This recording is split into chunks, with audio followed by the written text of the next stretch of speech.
Hello students, আমরা আজকে তোমাদের জন্য যে টপিকটা নিয়ে আলোচনা করব সেটা হচ্ছে অনার্সের বা বিবিএ জাতীয় বিশ্ববিদ্যালয়ের সিলেবাসের অনার্স ফার্স্ট ইয়ার এবং সেকেন্ড ইয়ারের প্রিন্সিপাল অফ ফিনান্সের একটা topic time value of money, যেটা নিয়ে অনেক স্টুডেন্টস, যেহেতু আমি ফিজিক্যালি পড়ানোর সময় বা অফলাইনে পড়ানোর সময় অনেক স্টুডেন্টের কাছ থেকে এই প্রবলেমটা শুনেছি যে তাদের মেইন প্রবলেমটা হচ্ছে সময় মূল্য। তোমরা কিন্তু এসএসসি থেকেই করে আসছো, কিন্তু তোমাদের বেশিরভাগেরও কমপ্লেন শুনেছি যে আমরা সূত্রগুলো গুলাই ফেলো, যে আসলে সূত্রগুলো কোথায় বসবে তোমরা অ্যাপ্লাই করতে পারো না, কোথায় কখন সূত্রটা আইডেন্টিফাই করতে তোমাদের কষ্ট হয়ে যায়।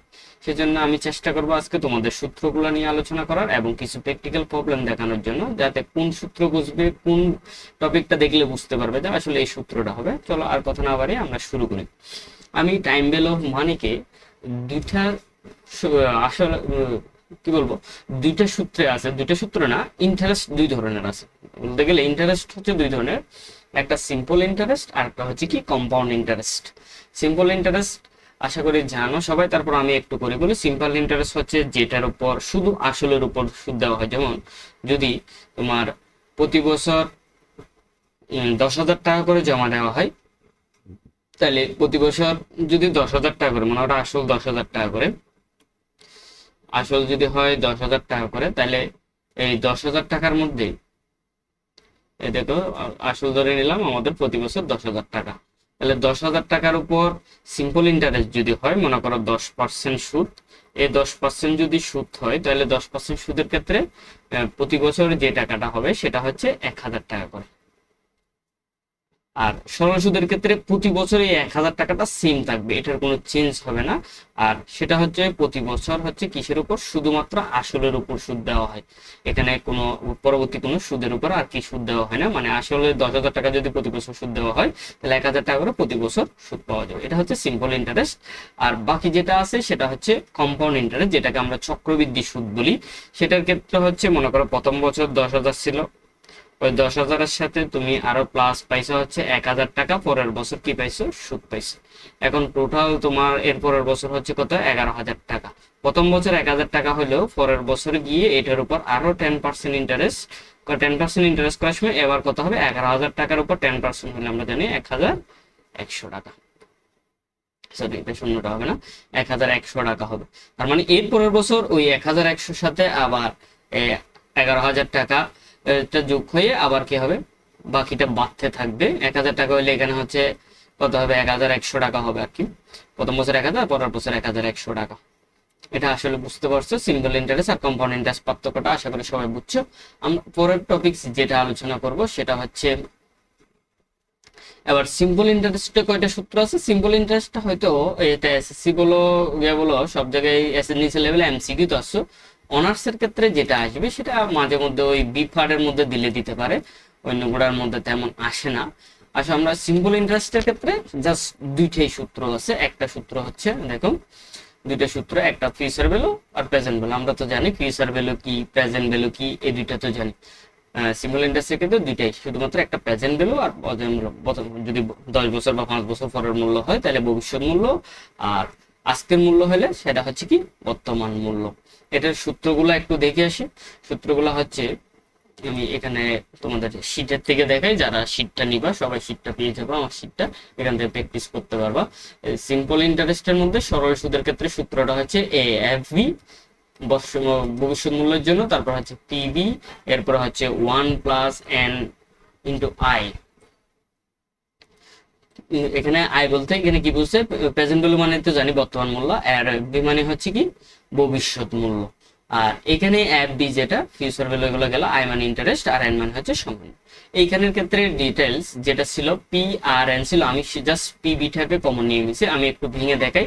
এটা হচ্ছে তোমরা ওই 9-10-এও পড়ছো, আমি এটা বেশি আলোচনা যেতে চাচ্ছি না, তারপর একটু বুঝাই দিই।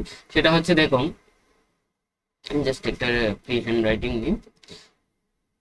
হ্যাঁ, দেখো আমরা যখন ছোটবেলায় পড়ছিলাম আসল প্লাস সুদ মিলে কি হইতো, চক্রবৃদ্ধি সুদটা হইতো। তাহলে আসল যদি হয় এরকম, আমরা আসলটা ছিল পি যোগ পি আর এন ধরা হতো। তার মানে পিটা তখন শুধু আসল হিসেবে বলা হতো, আর আরটা হচ্ছে রেট অফ ইন্টারেস্ট ছিল, আর এনটা হচ্ছে কি সময় ছিল। এখানে জাস্ট আমি কি করছি, পিটা যদি এখানে পি মানে হচ্ছে পিবি, তাহলে পিবির ক্ষেত্রে যদি পি কমন নিয়ে ফেলে, এখানে পি কমন নিয়ে ফেলে কি থাকবে 1, আর প্লাস এখানে যেটা থাকবে পি আর এন, আর এন যদি কমন নিয়ে ফেলে এখানে আর কি থাকবে, মানে পি যদি কমন নিয়ে ফেলে থাকবে শুধুমাত্র হচ্ছে আর এন, ঠিক আছে, আর এন থাকবে। এটাকে একটু শর্টকাট করলাম, আর কিছু না। আর এফবি করতে গেলে জাস্ট উল্টাই দাও, পিবিটা এদিকে আসলে এফবিটা উপরে যাবে, আর এনআইটা থাকবে মানে ইন্টারেস্ট, এখানে আর কোনো কিছু নেই। আচ্ছা, সূত্রগুলো আশা করি তোমরা অ্যাপ্লাই করতে পারবা। এখন কথা হচ্ছে সিম্পল ইন্টারেস্ট কখন ইউজ করব, কম্পাউন্ড ইন্টারেস্ট বা চক্রবৃদ্ধি সূত্র কখন। সবাই অবশ্যই মনে রাখবা, সিম্পল ইন্টারেস্ট শুধুমাত্র সিম্পল ইন্টারেস্ট কথাটা উল্লেখ থাকলে ব্যবহার করা যাবে, নাহলে সিম্পল ইন্টারেস্ট কথাটা ব্যবহার করা যাবে না। এটা ছাড়া আর সিম্পল ইন্টারেস্টে ব্যবহার করা যায় না। বাকি কম্পাউন্ড ইন্টারেস্ট লেখা থাকুক, কোন ইন্টারেস্ট কিছুই লেখা না থাকলে তখন কম্পাউন্ড ইন্টারেস্ট ইউজ করব। আর যদি কিছু লেখাই না থাকে তাহলে আমরা শুধুমাত্র কি সিম্পল ইন্টারেস্টে ইউজ করব। ঠিক আছে, তাহলে কি বুঝলাম এখানে কি সিম্পল, এটাতে আশা করি আর তেমন ঝামেলা হবে না। আমরা এর পরবর্তীতে যাই, যেটা কম্পাউন্ড ইন্টারেস্টের। কম্পাউন্ড ইন্টারেস্টের যেটা হবে সেটা হচ্ছে ওইটা একটু মুছে দিই, যদি আমরা ওইটাতে যাই, সেটা হচ্ছে আবার আসো, এটা এদিকে ছিল হচ্ছে সিম্পল ইন্টারেস্ট। আমরা এখন যেটা আলোচনা করব সেটা হচ্ছে কম্পাউন্ড ইন্টারেস্টেরটা, সেটা কম্পাউন্ড ইন্টারেস্টেরটা আলোচনা করব। দেখো, কম্পাউন্ড ইন্টারেস্ট আলোচনা করার আগে আমরা এখানে আমি কম্পাউন্ড ইন্টারেস্টের সূত্রগুলোকে কয়েকটা পার্টে বিভক্ত করেছি। কয়েকটা পার্টের মধ্যে প্রথম পার্টটা হচ্ছে, দেখো প্রথম পার্টটার মধ্যে কি কি আছে, প্রথম পার্টটার মধ্যে আছে হচ্ছে সিঙ্গেল অ্যামাউন্ট প্রবলেম, এরপরে হচ্ছে এনইটি প্রবলেম, এরপরে হচ্ছে আদার্স। তাহলে আমরা প্রথমে শিখলাম যদি সিম্পল ইন্টারেস্ট কতটা উল্লেখ থাকে সিম্পল ইন্টারেস্ট এগুলো লিখবো, আর সিম্পল ইন্টারেস্ট উল্লেখ না থাকলে আমরা কম্পাউন্ড ইন্টারেস্টে যাব। আর এখন কম্পাউন্ড ইন্টারেস্টের ক্ষেত্রে কয়েকটা পার্ট করলাম, একটা হচ্ছে সিঙ্গেল অ্যামাউন্ট প্রবলেম, তারপর হচ্ছে এনইটি প্রবলেম, তারপর হচ্ছে আদার্স। আমি আজকে শুধুমাত্র সিঙ্গেল অ্যামাউন্ট প্রবলেমটা যাব, কারণ না হলে ভিডিও অনেক বড় হয়ে যাবে, তোমাদের বুঝতে অসুবিধা হবে। আমি সহজ দুইটা দিয়ে আজকে শুরু করলাম। এনইটিতে যেহেতু অনেকগুলো প্রবলেম আছে, এনইটিতে একদিন আলোচনা করবো আর কি। এখন দেখো সিঙ্গেল অ্যামাউন্ট প্রবলেমটা কি, আগে বুঝতে হবে কোনটা এনইটি হয় কোনটা সিঙ্গেল অ্যামাউন্ট প্রবলেম হয়। তোমরা এটা দিয়ে গুলাই পেলো। প্রথম হচ্ছে সিঙ্গেল অ্যামাউন্ট, হচ্ছে টাকাটা হচ্ছে প্রথমে যদি আমি মনে করো প্রথমবারেই হ্যান্ড রাইটিং, ওকে ডান, আমি মনে করো 10,000 টাকাটা আজকে জমা দিব। এই 10,000 টাকাটা হচ্ছে আমি তুলবো হচ্ছে 10 বছর পরে, 10 ইয়ার্স পরে আমি মনে করো জাস্ট 20,000 টাকা পাবো, 20,000 টাকা পাবো। তাহলে দেখো, দেওয়ার সময় একবারে দিলাম, দেওয়ার সময় আমরা কি দিছি, একবারে দিছি, আবার নেওয়ার সময়ও কি একবারে নিব। এখানে কোনো কিস্তি হবে না বা ভেঙে ভেঙে দিব না, টাকাটা একসাথে জমা দিব, তোলার সময় একসাথে নিব। তাহলে এখানে আর কোনো কি নেই, কোনো কিস্তি হচ্ছে না, তাহলে এগুলোকে বলা হয় সিঙ্গেল অ্যামাউন্ট প্রবলেম। আর এনইটি হচ্ছে তুমি যখন কিস্তি আকারে দিবে, মনে করো প্রতি সপ্তাহে বা জানুয়ারি মাসে দিলাম 1,000 টাকা, ফেব্রুয়ারি মাসে 1,000 টাকা, এভাবে করে প্রতি মাসে 1,000 টাকা করে দিলাম। আমি 5 বছর পরে একসাথে 20,000 বা 30,000 টাকা তুলবো। অথবা আজকে আমি লোন নিলাম 10,000 টাকা, কিন্তু এটা পরিশোধ করব হচ্ছে একসাথে পরিশোধ করব না, আমি কিস্তি আকারে 5 কিস্তিতে দিব 1,000 1,000 1,000 করে। আমি কি 10 বছর বা 15 বছর কি করব, বা 10 মাস 1 বছর 12 মাসে হলে মানলি পরিশোধ করব। এটা কি, এটা হলো। তাইলে আশা করি বুঝতে পারছো যে সিঙ্গেল অ্যামাউন্ট কোনগুলা, এনইটি কোনগুলা। যদি কিস্তি হয় সেগুলো হচ্ছে এনইটি হবে, আর যদি এককালীন জমা দেওয়া হয় একসাথে জমা দিব আর একসাথে টাকাগুলো তুলে নিব, তাহলে এগুলো হচ্ছে সিঙ্গেল অ্যামাউন্ট প্রবলেম। আচ্ছা, আজকে আমরা শুধু সিঙ্গেল অ্যামাউন্ট প্রবলেম গুলো আলোচনা করি। জাস্ট আমি আগে এগুলো একটু মুছে দিই।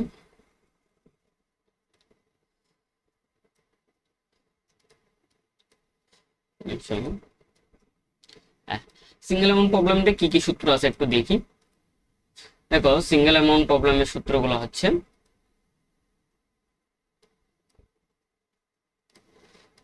সিঙ্গেল অ্যামাউন্ট প্রবলেমে আমি কয়েকটা ভাগে ভাগ করছি। সেগুলো হচ্ছে, প্রথম হচ্ছে ফিউচার ভ্যালু, প্রেজেন্ট ভ্যালু। এটা আমরা জানি, পরের মূল্য হলে ফিউচার ভ্যালু, আজকের মূল্য হলে প্রেজেন্ট ভ্যালু। এখানের ভিতর দুইটা প্রবলেম আছে, সেটা হচ্ছে উইথআউট কম্পাউন্ড আর উইথ কম্পাউন্ড। বলতে চক্রবৃদ্ধি বুঝাইছে। আমরা ওই চক্রবৃদ্ধি বলতে টাকাটা কয়বার, যদি বছরে, দেখো এখানে উইথআউট কম্পাউন্ড কখন হবে, কম্পাউন্ড কখন হবে, কখন বলতে চক্রবৃদ্ধি বোঝানো হয়েছে। এখন চক্রবৃদ্ধির মধ্যে আমি বলি যদি টাকাটা বছরে একবার, মানে তোমার কিস্তির পরিমাণটা, কিস্তি না, এখানে জাস্ট টাকার সুদ কাউন্ট, এটার ক্ষেত্রে কিন্তু কিস্তি বোঝায় না, এটার ক্ষেত্রে যেহেতু কিস্তি নাই, জাস্ট সুদ কাউন্টটা কয়বার হবে বছরে, যদি জাস্ট 1 ইয়ারে, যদি 1 ইয়ার হয়, 1 ইয়ারে যদি একবার কাউন্ট হয়, ধরো আমরা অঙ্ক ফার্স্ট বছরে, মানে বছরে এক বছরে একবার শুধু সুদ দেওয়া হবে, তাহলে কোনো কম্পাউন্ড ধরা হয় না। কিন্তু যদি এক বছরে একবারের বেশি হয়, একবারের বেশি হলে, এক প্লাস প্লাস এক থেকে বেড়ে গেলেই তোমাকে কি করতে হবে, মানে কম্পাউন্ড হিসেবে আমরা ধরে নিব যে কম্পাউন্ড হবে, মানে চক্রবৃদ্ধি হিসাব করতে হবে। চক্রবৃদ্ধি হিসাব করতে গেলে আমাদের কি আসবে, সূত্রের মধ্যে এম চলে আসে, আর নাইলে এম আসবে না। সূত্রের ডিফারেন্সটা হচ্ছে এখানে, যদি কোনো চক্রবৃদ্ধি মানে সুদ গণনাটা যদি বছরে একবার করা হয় তাহলে কোনো এম আসবে না, আর যদি চক্রবৃদ্ধিটা করা হয় মানে বছর থেকে বের হয়ে যদি একবারের জায়গায় দুইবারও হয় তাহলে কি হবে, কম্পাউন্ড হবে। তাহলে কিভাবে, ফিউচার ভ্যালুতে উইথাউট কম্পাউন্ড কম্পাউন্ড, আর এখানে উইথাউট কম্পাউন্ড কম্পাউন্ড। দেখো আমরা সূত্রগুলো দেখি, যে future value F B equal to PB 1 plus I N, আর যখন চক্রবৃদ্ধি হবে তখন শুধু কি আসবে, এমটা বাড়বে। এম মানে আই থেকে, যেহেতু দেখো বছরে যদি 12% সুদ দেয়, একবার সুদ দিলে তোমাকে 12% একবারে দিয়ে দিবে, তাহলে এখানে কোনো বাদ করার প্রয়োজন হয় না। কিন্তু যখন বছরে দুইবার দিবে, 12% দুইবার করে করে তো 24% হয়ে যাবে, 24% দিবে না, তোমাকে কি করবে, 12%কে ভেঙে দুইবার করা হবে, মানে কি 6%, 6%। সেই জন্য আইকে কি করা হচ্ছে, ভেঙে দুইবার করা হচ্ছে।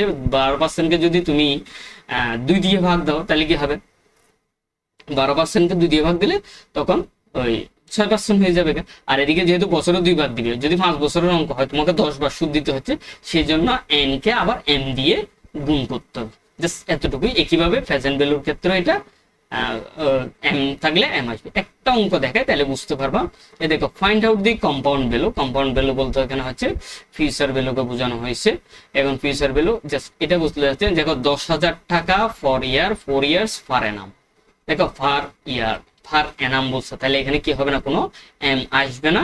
আর কম্পাউন্ড ভ্যালু বলতে ফিউচার ভ্যালু, 10,000 টাকা যেহেতু জমা দিচ্ছে, দেখো এখানে কোনো ফার বা কিছু আসে নাই, জাস্ট 10,000 টাকা জমা দিবে, 4 বছর পরে কত টাকা হবে, তাহলে এটা হচ্ছে সিঙ্গেল অ্যামাউন্ট। এরপর আশরাফুল এত টাকা, হুইচ পেজ ইন্টারেস্ট 10 ইয়ার, এখানেও জমা দিবে, এট দি এন্ড কত টাকা হবে।